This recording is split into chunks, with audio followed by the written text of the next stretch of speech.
Live from somewhere in central USA, it's After the Orville, with your host, David Whitney, with special guest, Jim Von Dolteren. Hello, Jim. How are you? Hey, I'm doing fine, David. How about yourself? Good. Welcome to After the Orville. I know. I can't believe I'm actually here. You don't know how long I've been wanting to do this. Like 5 minutes. It's great. Well, I need to tell our studio audience who Jim Von Dolteren is. Jim, you did something cool recently. You were there's a fella named Doug Jones who's on Star Trek Discovery playing Saru, and he's done a lot of things like Hellboy and Pan's Labyrinth. And you were in a little film. What was that film called? It was called My Friend Max. My Friend Max. I got to watch My Friend Max. It's on YouTube, so if you have time, fans, go check out My Friend Max. And who's the producer? Michael? Michael Burgeon. Michael Burgeon. I liked it. I thought it was a good film. Yeah, it really is. The person you're talking about, Doug Jones, who plays Saru, he's a character actor, but the guy is genuine, and he's warm, and he's friendly. The first time I met him on set there on My Friend Max, I was kind of like starstruck because I had seen him in a lot of different things. Well, you don't see him, you see him in makeup for most of these things because he's a character actor. He's great. But I'm kind of stammering, and he comes up to me and he goes, "You look like you need a Dougie hug." And so he proceeds to give me one of the warmest hugs ever. The guy is just genuine. So, yeah, he's a good guy, no doubt. Wow. A Dougie hug. Nice. Yeah, Dougie hug. That's great. Okay, let's get going with the Orville episode 6, Krill. Right. Tell me what are some of your favorite things about this show? I know what mine are, but I wanted to get your perspective. Well, I thought this was one of Orville's better episodes, in my opinion. This one I had to put right up with the episode with Bortus and his partner and the gender surgery that's going on. But in this particular one, there's comedy, but it has such a really kind of deep story to it, and it presents a moral dilemma. Ed is faced with trying to save children, even though they're his enemy's children. He's trying to save them while at the same time saving more than 100,000 humans. So it presented a really great look at Ed playing those things out, and of course with Gordon's help, they're able to resolve the situation. But anyway, so I thought it had a great moral compass to it, yet there were more timely deliveries, a bits of comedy along the way. Yeah, once again, I think Seth McFarlane has proven again, I think he's proven now for the 6th time, that he can create a episodic and enjoyable sci-fi show and have it all wrapped up by the end of the show. I'm wondering if he's ever going to do a 2-parter with a more elaborate plot, but I am very impressed with his ability to bring forth a story. And frankly, I never really watched Family Guy. I mean, not really. And so every time I'm watching the Orville, I'm more impressed with his ability to spin these shows, and to hear Seth say it, he's having more fun than he's ever had. Oh yeah, it just seems like as they're starting to hit their stride a little bit, the characters are interacting more. Even the opening scene, right? Can I jump into that for just a moment? Yeah, go for it. Okay, so in the opening scene, of course, we have most of the command crew, aside from Ed and Kelly. They're in the cafeteria, and they're just kind of eating bland things. Gordon's eating sushi of all things, and Bortus is asking him about it. Bortus ends up taking a big ball of wasabi, just swallowing it like no one's business. And everyone's like, no. And he's like, look, I grew up on a harsh planet, so I can eat just about anything. So, of course, then Gordon starts taking things to extreme. He gets Bortus to eat a cactus, and the point of it was, though, you're seeing the characters, even Isaac's sitting there, you're seeing the characters build the camaraderie, and it's really showing up. So it really is. Seth, even though you haven't seen Family Guy, this really isn't Family Guy at all, which is probably a good thing. But you can hear some of the comedy that comes through and the timing of it. So he took some of the best formula that he uses for Family Guy and put it into it. Yeah, absolutely. And I think one of the things he did in this show that was something that his competition would not have done is the scene on the Krill ship where they have the Krill service to worship Avis, and they pull out the humanoid head, and that was quite the stark and shocking moment. I think that you would not have seen that as graphically done on his competitor's show. I don't remember seeing anything quite like that, as graphic and as he was making a point. He was making a point that these people are pretty evil. They're like demons in space. Their faces look like, I think, bones and teeth. And I want to talk about those costumes for a minute. Those Krill costumes are outrageous. Go ahead. They're beautiful. I mean, and I like the nice touch of the male chin being a little more protruding, like two fangs, and then the female Krill, the detail they put in her face, you are still able to see expressions on their face, which again, another show, their competitors have made a change to one of their long-standing aliens when they have no expression. But I think the Krill was able to show expression, and it was riveting to when especially in the last scene of the show when they're in sickbay and the female Krill is talking to Captain Mercer and basically tells him, "You just made a huge mistake, he's going to regret saving the life of those children." Yeah. And so I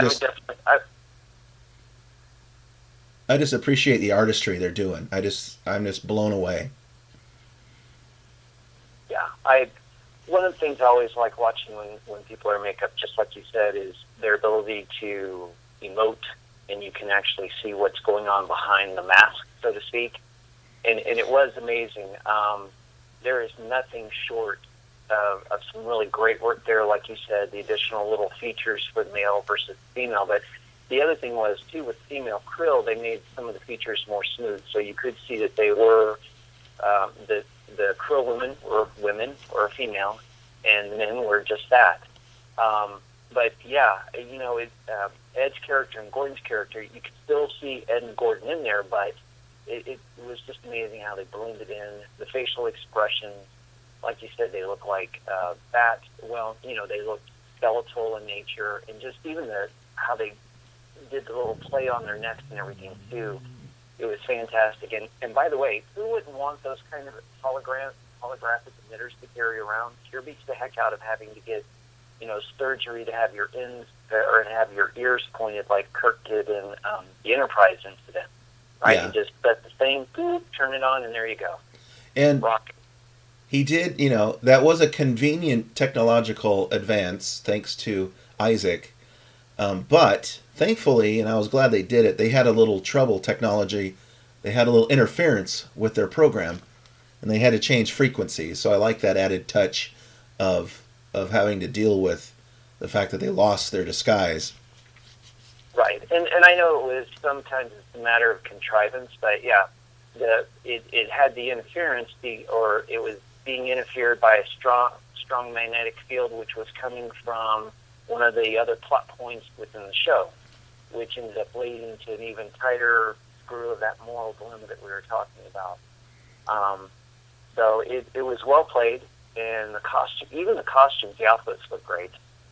I like the back or the men's outfits, the women too, but I love the men's outfits. They just say, hey, there's not much that can penetrate us. We're pretty solid. So all around, yeah, I thought it was great with the makeup. Just as they've done with Fortis and Alara, the Krill are just fascinating characters. Yeah, yeah. Hats off to Seth. Any other? I know I want to wax on about the overall production. I think the ships again were awesome. I love the Krill warship. I like the fact that they got in the shuttle bay hangar, which is huge. I mean, that is a huge set. The shuttle bay. They had a Krill shuttle in there, and then we get to see the interior of the Krill ship. We get to see the bridge, the corridors, and then a service, the church area, whatever it is. So we got to see multiple sets. I don't remember seeing any black pallets this time because they use a lot of black pallets in these shows. And I loved the sets. I wish I could have seen the ceiling of the bridge of the Krill ship. But that's okay because I guess these people live in darkness. And so maybe we're not going to see everything. But I thought the sets looked really nice. And they really spent a lot of time on this episode. I'm guessing most of the time was spent in makeup. But the sets were great. The corridors. You know, he has everything nicely lit. As a fan film guy like yourself, just seeing these sets is kind of a mind blower. Yep. Well, one of the things I liked about the sets too, like you were saying, is the detail in the chapel. That's what I call the chapel where they have the service. Yeah. If you look at the columns and on the back wall and what have you, it has either carvings in or figures sticking out that are the characters that are within their Bible, which they call the Ankana, and that's what Ed and Gordon are there to get, because as they're taking pictures of the pages in the Bible, it's the same figures repeated on the walls and the corridors. And as far as the ceiling goes, I think actually you got to see a little bit of it, because that's where, you know, they end up turning, or Gordon cranks up the UVs, right, and the light. Yep. So you got to see the plate, some of the plating. I know it's not the whole thing, but you did get to see a little bit of the ceiling. And again, it matched, I thought, the decor and the layout of the rest of the ship. Yes. We also got to see a much larger Union ship that looked quite a bit like the Orville. Yeah, sure did. That was a beautiful ship. I love all the flybys they do in these things. Just the effects are really good. I mean, I know the competitors' effects are cinematic, as they like to say in scope, but I certainly appreciated, especially the Krill flybys, when you got to see the warship flyby, even the little shuttle that Ed and Gordon are on. Those are some really, I love the lighting on them, and I think they're just gorgeous looking shots. Yes. Well, we are actually coming to the end of this episode of After the Orville already.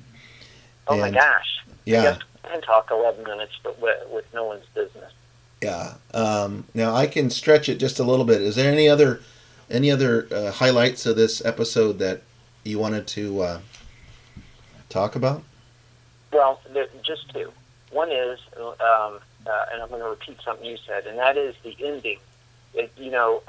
What ends up happening is Ed and Gordon figure out a way to save the Krill children that are on the ship while taking out basically the crew of the Krill ship.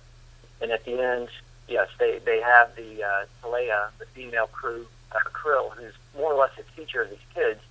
She's in the sick bay, and she does. So you threw her through. She's very angry and upset, and she says, Ed is like, look, I'm sorry that I had to do that. And she's like, how can I believe someone who's standing there and murdered my crew, that you care about the children? Just remember, like you said, you made a mistake. What the children have seen today, which reminded me of something from a movie, Robin Hood, Prince of Thieves, where Sheriff of Nottingham says, I'd rather them be my allies, but if not, how can I let the children of my enemy grow up? So it's kind of, again, the same thing. It's a dire warning, and maybe this is what will set up for a two-parter like you were talking about, David, where they have to do more of a confrontation with the Krill, because, Gordon and Ed kind of pointed out where Earth was in the beginning of the episodes. But those little bits of data or storytelling can come back later on to get you. Yeah. And then the other thing I just want to mention, one last thing, is the comedy. There's really good comedy throughout. There's a running gag about the Krill god Avis, right? The car, which ties into the car rental place. Yeah, here. Hurts. Has good. Yeah. Well, Gordon says, our god Hurts, which was funny compared to their god Avis, but so there's that. And then of course, at the end, Gordon is like, if anyone has 1,000 pounds of aloe vera, that'd be great, and you'd have to watch to see what that is. But anyway, the humor is really good. The story's great. The pacing was really good, I thought, this episode. I did. I sat there and watched it. I had my son watching it with me. It was his first one, and he thought it was really, really good, too, and he laughed at certain things that popped up. So anyway, just in summary, Orville, episode 6, The Krill, I have to put it right up there as like my favorite so far, or tied for my favorite with the third episode of the season. Yeah, I concur. And just one last note for me, the costumes, I'm not sure what his character was called, but he was sort of the high priest of the Krill in the red suit. Oh, yeah. I thought those red suits, the way they elaborated those things were the word I was thinking of was exquisite. And I want to know who designed that thing. I just think it's outrageous and was better than anything I was expecting to see on this show, frankly. I was expecting to see a lot more cheese, and we're getting the cream. And so like the head was a real guy's head. That wasn't a dummy. And so they did that very well. And so yeah, they did. By the way, that guy, or the character's name you're referencing, is Farazan. Yeah, he was awesome. I loved him. Yep. Okay, well, thanks. This is David Whitney, and I am with Jim Von Dolteren for After the Orville, and we will see you next week for episode 7, unless they don't show it. There was some allusion to see you in 2 weeks, so I don't know what that was about, so we'll find out. But we'll see you. All right. Yeah. Thanks, Jim. Oh, you're welcome. Thanks for letting me do this. And hopefully we'll be a little bit more organized, or I will be with my thoughts, so I can help you move it along. Awesome. And see you guys.